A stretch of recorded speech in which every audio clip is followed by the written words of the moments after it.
माता कुंती के अंतिम संस्कार में मुझे सम्मिलित होने दिया, उसके लिए धन्यवाद।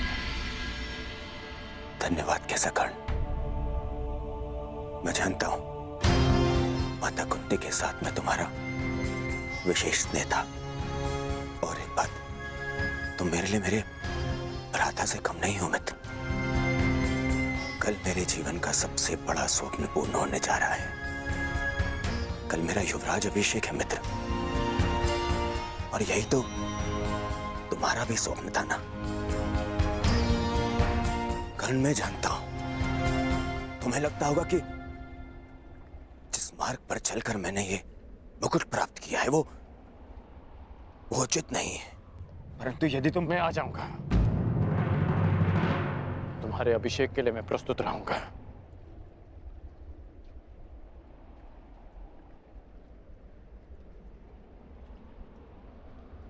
तुम्हें मित्र माना है और कल राजसभा में उपस्थित रहकर मैं अपने मित्र होने का कर्तव्य अवश्य निभाऊंगा।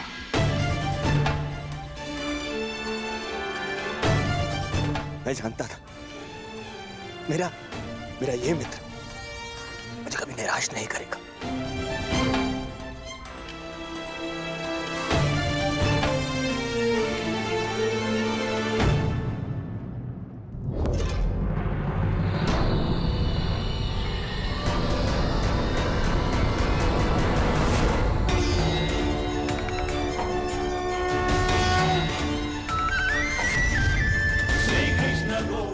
अहंकार एक और दोष। क्या हुआ दृश्य, तुम आगे बढ़ो, प्रहार करो।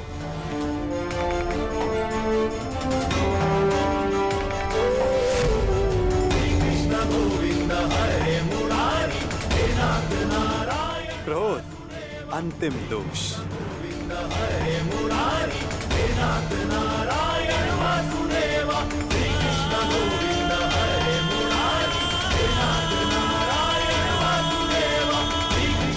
वासुदेव,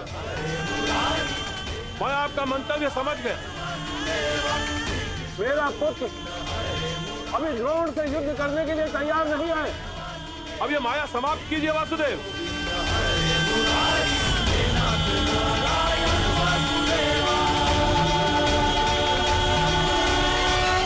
माया का बाण छूट चुका है पांचाल नरेश। जब तक सारे लक्ष्य भेद नहीं देता, रुक कैसे सकता है? अब कौन सा लक्ष्य शेष है?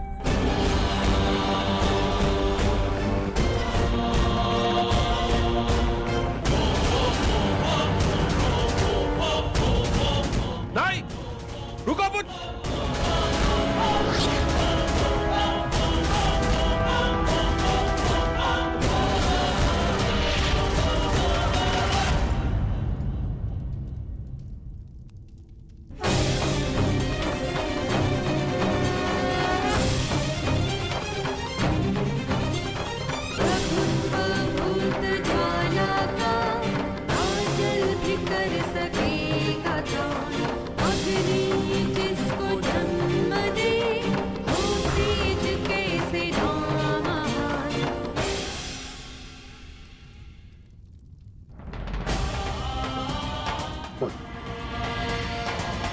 तुमने मेरे प्राणों की रक्षा की।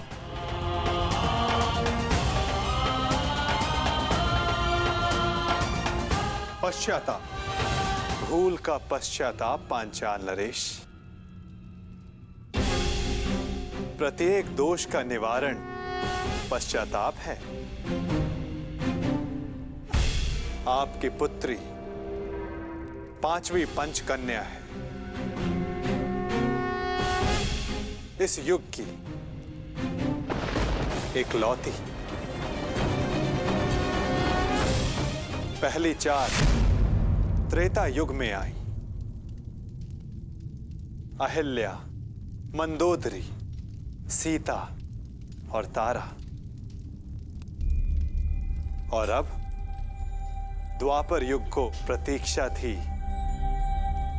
5वीं पंचकन्या की, द्रौपदी की।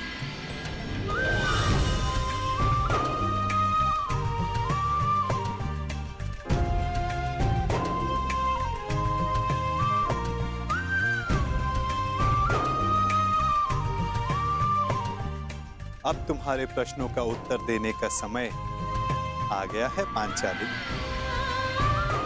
मनुष्य के जीवन का लक्ष्य और प्रयोजन भिन्न होते हैं। अर्जुन से विवाह तुम्हारे पिता का प्रयोजन था। तुम्हारे जीवन का लक्ष्य बहुत ऊंचा, बहुत आगे है द्रौपदी। एक बार मेरी दृष्टि से अपने आप को देखो, अपने लक्ष्य को देखो। आपकी दृष्टि में मेरे जीवन का लक्ष्य क्या है वासुदेव? परिवर्तन। केवल एक मनुष्य के जीवन का परिवर्तन नहीं, समस्त संसार के जीवन में। इतिहास की धारा को परिवर्तित करना है तुम्हें। पातक नाश। तुम्हें पापों का नाश करना है।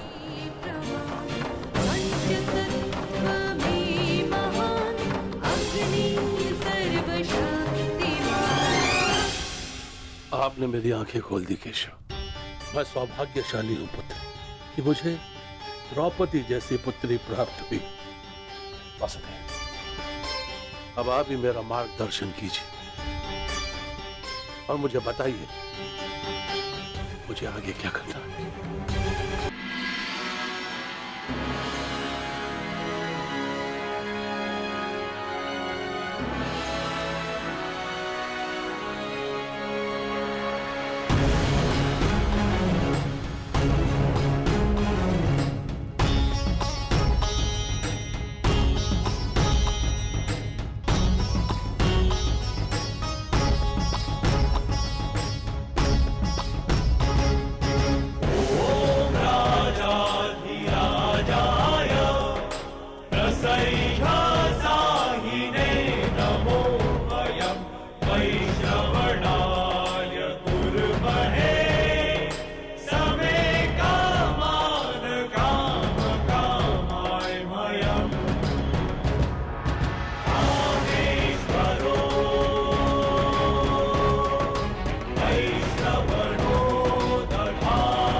मित्रगण,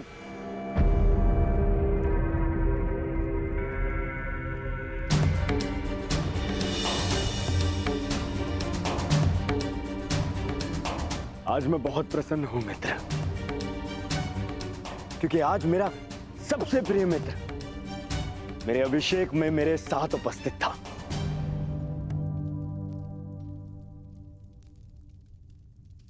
मैं यहां आया क्योंकि एक मित्र के अभिषेक में उपस्थित होना मेरा कर्तव्य था। तुम्हारा मित्र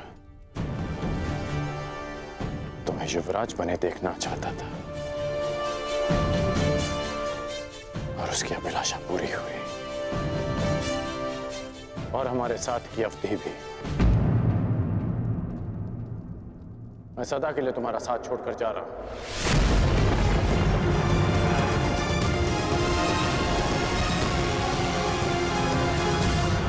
युग बदल रहा है पांचाल नरेश। समय की धारा ऐसी मोड़ पर आ गई है जहां परिवर्तन का प्रारंभ होगा। शीघ्र ही इतिहास करवट लेगा। समय चक्र की अंगड़ाई सृष्टि को झंझोर देगी। पंचदोष बढ़ेंगे और ये सब होगा एक महान शांति के लिए, संसार के कल्याण के लिए, संसार की भलाई के लिए। और इस दिशा में प्रथम सोपान होगा पांचाली का स्वयंवर।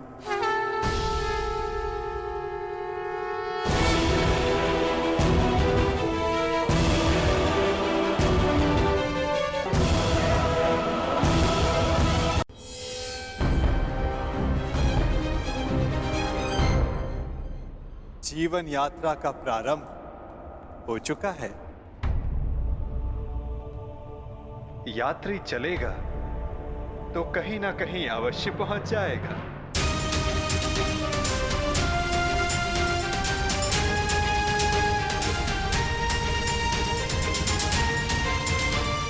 मुझे नहीं ज्ञात कि मेरा लक्ष्य क्या है, नहीं ज्ञात कि मैं संसार में क्यों आई हूं, नहीं ज्ञात कि मेरा जन्म क्यों हुआ। जिस यात्री को ना लक्ष्य ही ना ज्ञात हो, वो कहां पहुंचेगा? क्या आपने आज तक किसी को मेरी अवस्था में देखा है? हाँ, प्रत्येक को देखा है। जीवन धारा के प्रवाह में प्रत्येक के समक्ष ऐसी परिस्थिति आती ही है।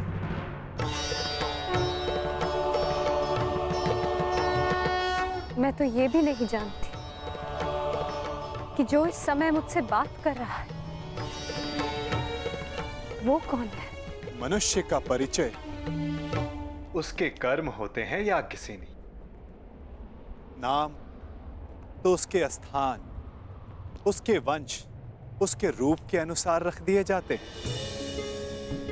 परंतु तुम्हारी उत्सुकता को शांत करना भी आवश्यक है। तुम द्रुपद की द्रौपदी हो तो मैं वसुदेव का वासुदेव हूं। यदि श्यामल होने के कारण तुम कृष्णा हो तो मैं कृष्ण हूं। परंतु यदि इस समय कुछ सबसे अधिक महत्वपूर्ण है तो ये कि तुम चिंतित हो और मैं तुम्हारा शुभ चिंतक हूं। आपसे वार्तालाप करने का मेरे पास कोई कारण तो नहीं है, परंतु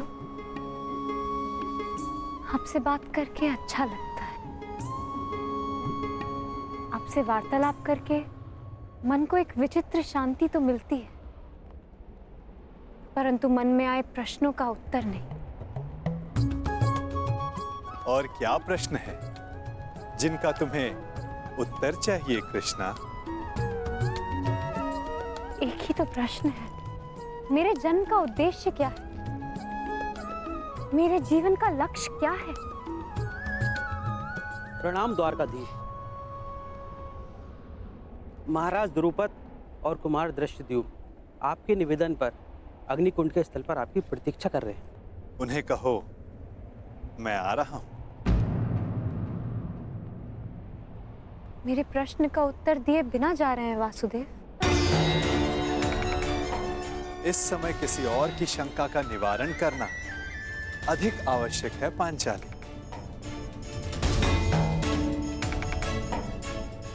हो सकता है कि उस समाधान में तुम्हारे प्रश्नों का उत्तर भी तुम्हें मिल जाए।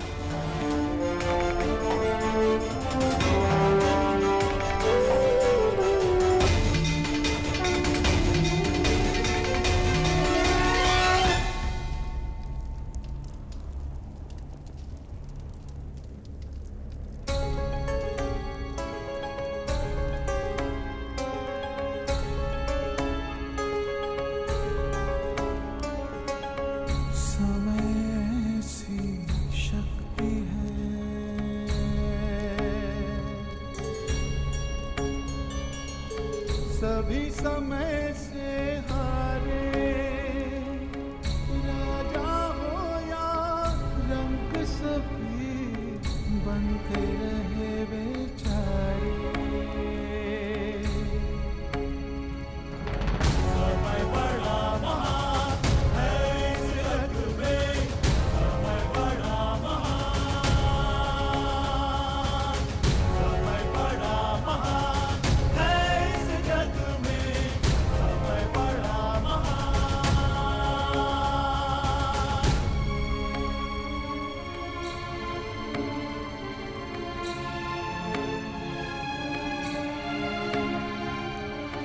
माया का धुआं फैलाए, भ्रम के जाल बिछाए, मन में घृणा द्वेष भरे, फिर अपनों को लड़वाए। सही समय पे सत्य को लाए, झूठ को करे किनारे। राजा हो या रंक सभी बनते रहे बेचारे। समय बड़ा महान है इस जग में, समय बड़ा महान, समय बड़ा महान है इस जग में, समय बड़ा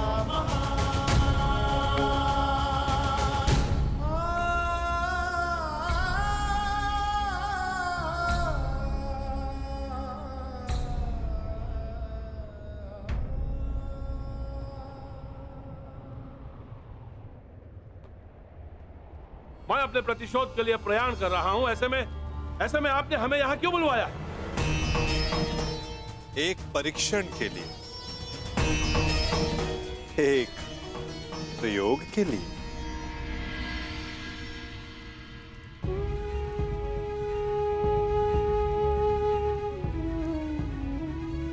कैसा परीक्षण और यहां क्यों? क्योंकि ये तुम्हारा जन्मस्थल है दृश्यदुम। इस स्थल को यज्ञ अग्नि ने पवित्र किया है। ऐसे स्थान मनुष्य के पंच दोष सामने ले आते हैं।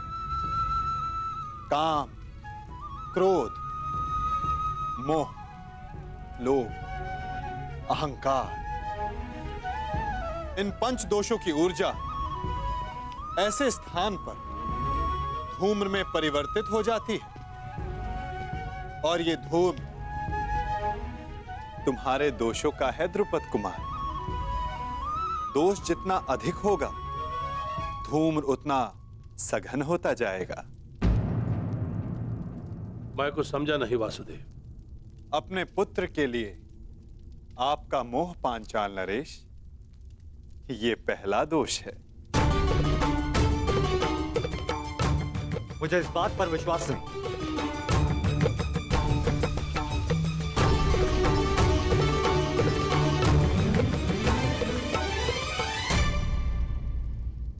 धूम्र बढ़ गया ना, चूंकि दूसरा दोष समक्ष आ गया, मद। इन सब बातों का मंतव्य क्या है वासुदेव? क्या आप हमें हस्तिनापुर पर आक्रमण करने से रोकना चाहते हैं? नहीं, इसके विपरीत मैं तो इस आक्रमण में आपका साथ देना चाहता हूं पांचाल नरेश।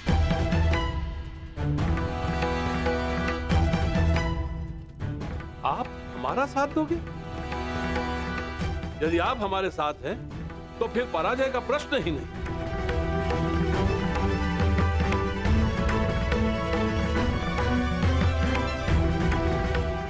लोभ, तीसरा दोष। परंतु मैंने जो कहा, मेरा मंतव्य वही है पांचाल नरेश। मैं इस आक्रमण में आपके साथ रहूंगा, परंतु उससे पूर्व दृश्यदुम को मुझ पर एक प्रहार करना होगा।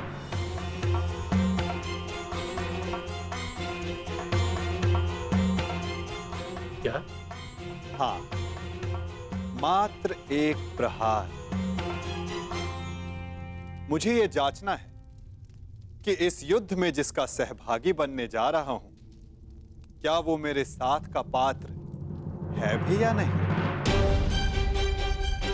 परखना चाहता हूं कि ये महायोद्धा द्रोणाचार्य का वध करने में सक्षम है भी या नहीं।